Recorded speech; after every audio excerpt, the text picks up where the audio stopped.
Hi, welcome to part 3. Sorry if my voice is getting raspier. A lot of talking to be, a lot of talking here. I know it's really funny that so many of you say that I have a great voice. I really don't see it, but thank you. That is really a great compliment, and I'm glad that you like my voice. What's next?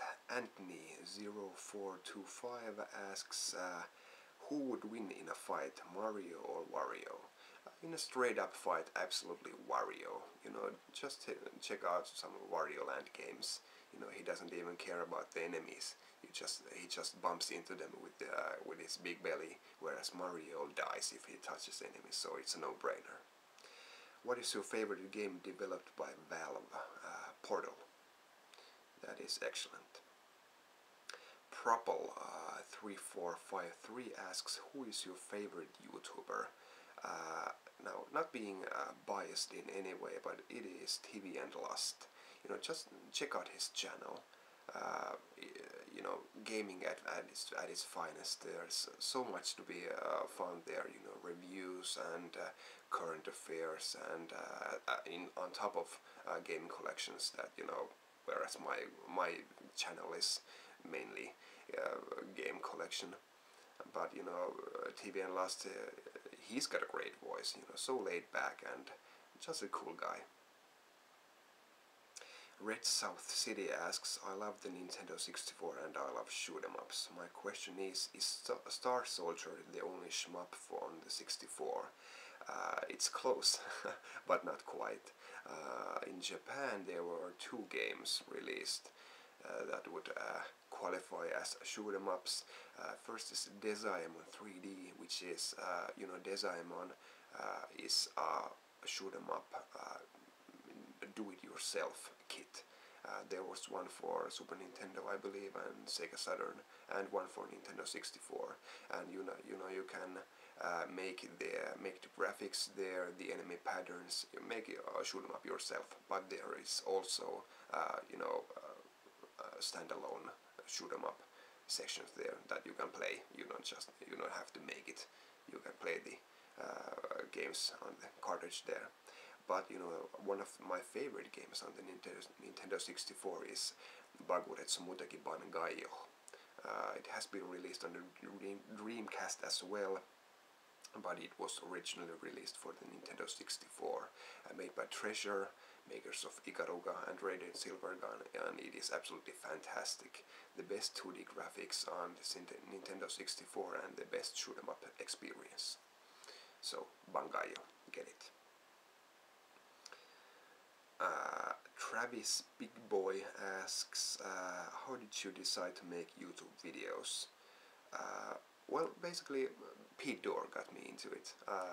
I watched his game room tour, and I thought, well, my game room isn't that much behind, and I just made a video.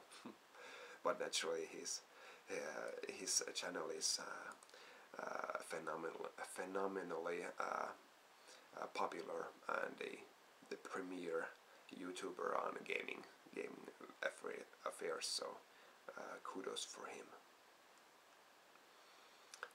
Miss Gamer Girl 115 asks, what is your favorite 360 game?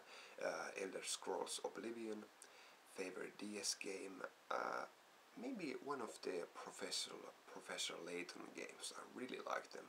Great atmosphere, great games. What was the first game you ever beat? Probably the first Super Mario Brothers.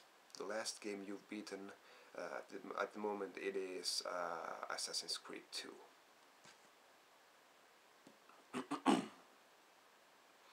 Treasure Chest Reviews asks, if you could have any arcade cab, what would you get?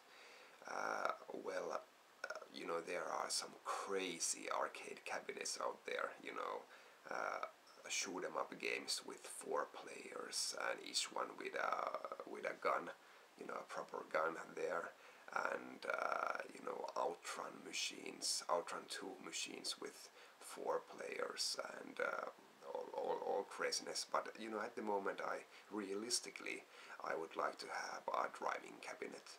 You know, I have a vertical Naomi and a horizontal Naomi, but I would really like to have a driving Naomi as well, you know, for Crazy Taxi and all those games.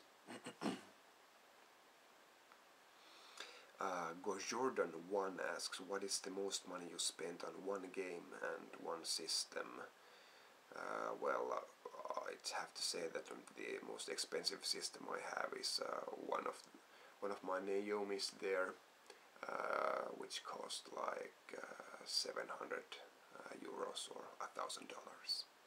The most money spent on one game is probably for the Legend of Zelda Majora's Mask Adventure set, which paid 500 euros for, or about 700 or 750 US dollars. Zombie 25 asks, what do you do besides collect video games?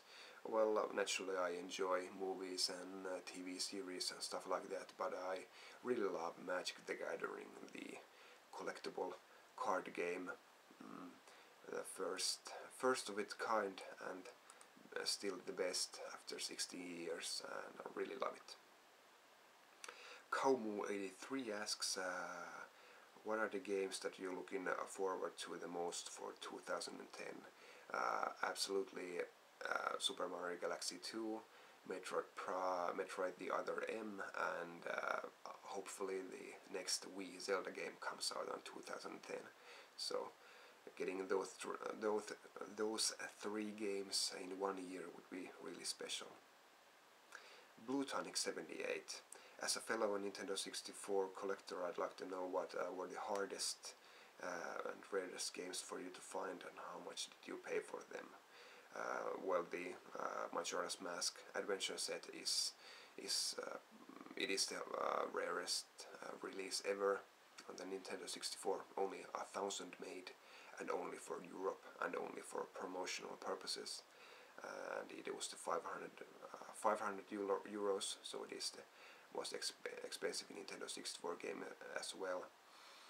But you know, out of normal games, the Clay Fighter Sculpture's Cut, it was only for rent in the United States, and it's really hard to find a box and a manual, especially a manual for the game.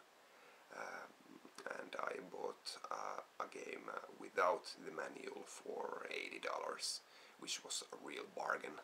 But you know, a complete game would set you back maybe $150, you know. But actually, I have never seen a real complete copy of that game. No, I don't think so. Link U of Courage, what is your favorite handheld console? The DS. Fantastic library of games. Regretful Ruler, what is your favorite video game controller? You know, history-wise, you know, the NES controller is the most legendary, I guess, but the most influential has been Nintendo 64's. You know, the analog stick. It really, you know, even though there has been, you know, something in the vein of analog sticks in the past, Nintendo 64 really made it modern, and after that every single gaming machine has had the analog stick, so it is the most influential controller ever. But you know, all things considered, I would say that the Xbox 360's controller is the best. The Golden Healer asks, are you subscribed to Nintendo Power, or is Nintendo Power not in Finland? No, I'm not subscribed, and you can get the Nintendo Power from news agents, although it is a bit expensive, like I don't know, $15 or 10 euros a magazine. But you know, I could subscribe to it, but I don't know, I really don't have that much time to read magazines. I would like to read more gaming magazines, but no. The Gamers01 asks, no, doesn't ask because we're out of time. Let's get back to that question later and check out part 4 soon. Thanks.